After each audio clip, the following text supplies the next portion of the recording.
আসসালামু আলাইকুম ভিউয়ার্স। ন্যাটোর দ্বিতীয় বৃহত্তম সেনাবাহিনী থাকা সত্ত্বেও তুরস্ক কেন অন্য দেশের তৈরি ট্যাঙ্কের ওপর নির্ভরতা কমিয়ে সম্পূর্ণ নিজস্ব প্রযুক্তিতে বিশ্বের অন্যতম শক্তিশালী ট্যাঙ্ক তৈরিতে বিলিয়ন ডলার খরচ করল? জার্মানির লিওপার্ড কিংবা আমেরিকার আব্রাহামকে টেক্কা দিতে তুর্কি প্রকৌশলীরা তৈরি করেছে এমন এক যুদ্ধ অস্ত্র যা আধুনিক যুদ্ধক্ষেত্রের সমীকরণকে বদলে দিতে পারে। হ্যাঁ, আমরা কথা বলছি তুরস্কের তৈরি চতুর্থ প্রজন্মের মেইন ব্যাটেল ট্যাঙ্ক আলতাই সম্পর্কে।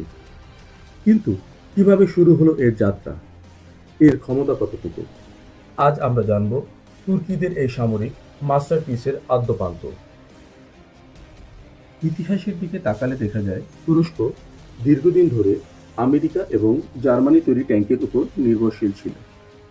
কিন্তু সিরিয়া এবং ইরাক সীমান্তে বিভিন্ন সামরিক অপারেশনের সময় তুর্কি সেনারা বুঝতে পারে আধুনিক ট্যাঙ্ক বিধ্বংসী ক্ষেপণাস্ত্র বা অ্যান্টি ট্যাঙ্ক গাইডেড মিসাইলের সামনে পুরনো ট্যাঙ্কগুলো বেশ ঝুঁকিপূর্ণ।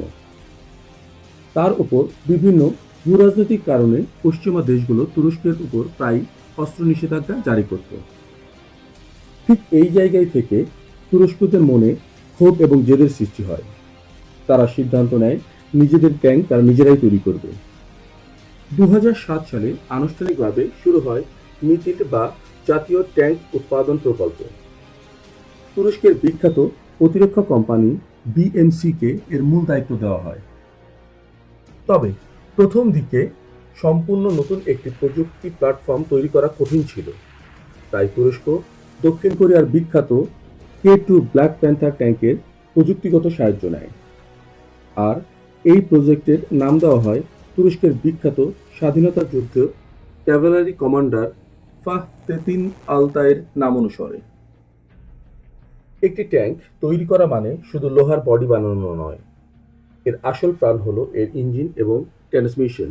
আর এই ইঞ্জিন নিয়ে তুরস্ককে সবচেয়ে বড় চ্যালেঞ্জের মুখে পড়তে হয়। প্রাথমিকভাবে আলতাই ট্যাঙ্কের জন্য জার্মানি তৈরি এমটিইউ ইঞ্জিন ব্যবহার করার কথা ছিল, কিন্তু জার্মানি রাজনৈতিক কারণে তুরস্ককে ইঞ্জিন দিতে অস্বীকৃতি জানায়। এই নিষেধাজ্ঞায় আলতাই প্রজেক্ট কয়েক বছর পিছিয়ে পড়ে। তবে তুর্কিরা দমে যায়নি, তারা গবেষণার গতি বাড়িয়ে দেয়। সামরিকভাবে ট্যাঙ্ক সচল করতে তারা দক্ষিণ কোরিয়ার তৈরি ডুসান ইঞ্জিন এবং এস&টি ডাইনামিক্সের ট্রান্সমিশন ব্যবহার শুরু করে। কিন্তু দীর্ঘমেয়াদী সমাধানের জন্য তুরস্কের নিজস্ব কোম্পানি বিএমসি পাওয়ার দিনরাত গবেষণা করে তৈরি করে বিএটিইউ নামক ১৫০০ হর্স পাওয়ারের সম্পূর্ণ দেশি পাওয়ার প্যাক ইঞ্জিন এবং ট্রান্সমিশন, যা এই ট্যাঙ্কের গবেষণার ইতিহাসকে সর্বোচ্চ বড় মাইলফলকে নিয়ে যায়। এবার আসা যাক আসল প্রশ্নে, এই ট্যাঙ্কের ক্ষমতা আসলে কতটা? কেন একে বর্তমান বিশ্বের অন্যতম সেরা ট্যাঙ্ক বলা হচ্ছে? কিছু উদাহরণ দিয়ে জিনিসগুলো বোঝানোর চেষ্টা করছি। ফায়ার পাওয়ার বা ধ্বংসাত্মক ক্ষমতা। আলতাই ট্যাঙ্কে ব্যবহার করা হয়েছে ১২০ মিলিমিটারের স্মুথ গান, যেটি মেইন গান হিসেবে পরিচিত, যা অত্যন্ত নিখুঁতভাবে দূরপাল্লার যে কোনো লক্ষ্যবস্তুকে ধ্বংস করতে পারে। এটি লেজার গাইডেড এন্টি ট্যাঙ্ক মিসাইলও ফায়ার করতে সক্ষম। প্রোটেকশন। আধুনিক যুদ্ধ ট্যাঙ্কে বাঁচিয়ে রাখার সবচেয়ে বড় চ্যালেঞ্জ হচ্ছে এই প্রোটেকশন ব্যবস্থায় সচল রাখা। আলতাই ট্যাঙ্কে রয়েছে রকেটসন কোম্পানির তৈরি অ্যাডভান্স কম্পোজিট আর্মার, কিন্তু এর আসল চমক হলো AKKOR অ্যাক্টিভ প্রোটেকশন সিস্টেম। ট্যাঙ্কের দিকে কোনো আরপিজি বা মিসাইল ধেয়ে আসলে এই সিস্টেমটি বাতাসে থাকা অবস্থাতেই সেই মিসাইলকে শনাক্ত করে এবং পাল্টা বিস্ফোরণ ঘটিয়ে ধ্বংস করে দেয়। ডিজিটাল যুদ্ধের ক্ষেত্রে এই ট্যাঙ্কের অবস্থান। এই ট্যাঙ্কে অ্যাসেনশন কোম্পানির তৈরি আধুনিক ফায়ার কন্ট্রোল সিস্টেম এবং নাইট ভিশন থার্মাল ক্যামেরা রয়েছে। এর ফলে চালক, গার্নার এবং কমান্ডার ৩৬০ ডিগ্রি ভিউ পান এবং নিখুঁতভাবে রাতে বা দিনে যে কোনো আবহাওয়াতে যুদ্ধ করতে পারেন। আলতাই ট্যাঙ্কের প্রধান এবং প্রাথমিক ব্যবহারকারী হল তুর্কি ল্যান্ড ফোর্স বা তুরস্কের সেনাবাহিনী। বর্তমানে তুর্কি সেনাবাহিনী তাদের পুরনো ট্যাঙ্কগুলো সরিয়ে পর্যায়ক্রমে হাজারেরও বেশি আলতাই ট্যাঙ্ক নিজেদের বহরে যুক্ত করার পরিকল্পনা করেছে। তবে শুধু নিজেদের জন্যই নয়, আন্তর্জাতিক বাজারেও এর ব্যাপক চাহিদা তৈরি হয়েছে। তুরস্কের অন্যতম মিত্র দেশ কাতার ইতিমধ্যে এই ট্যাঙ্ক কেনার জন্য চুক্তি সম্পন্ন করেছে।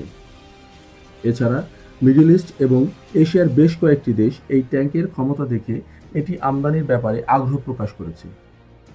অর্থাৎ আলতাই শুধু তুরস্কের সুরক্ষাই নিশ্চিত করছে না, বরং গ্লোবাল আর্মস মার্কেটে তুরস্ককে একটি বড় এক্সপোর্টার হিসেবে প্রতিষ্ঠিত করছে। শূন্য থেকে শুরু করে আজ বিশ্বের অন্যতম সেরা মেইন ব্যাটেল ট্যাঙ্ক তৈরি করা তুরস্ক সামরিক শিল্পের নির্ভরতা এক অনন্য প্রতীক এই আলতাই। এটি প্রমাণ করে যে সঠিক ইচ্ছা এবং প্রযুক্তিগত গবেষণা থাকলে যে কোনো নিষেধাজ্ঞা বা বাধাকেই জয় করা সম্ভব। আপনাদের কি মনে হয়, আমেরিকার আব্রাহামস বা রাশিয়ার T-14 আর্মাটের চেয়ে কি তুরস্কের এই আলতাই ট্যাঙ্ক বেশি শক্তিশালী? কমেন্ট সেকশনে আপনাদের মতামত অবশ্যই জানাবেন।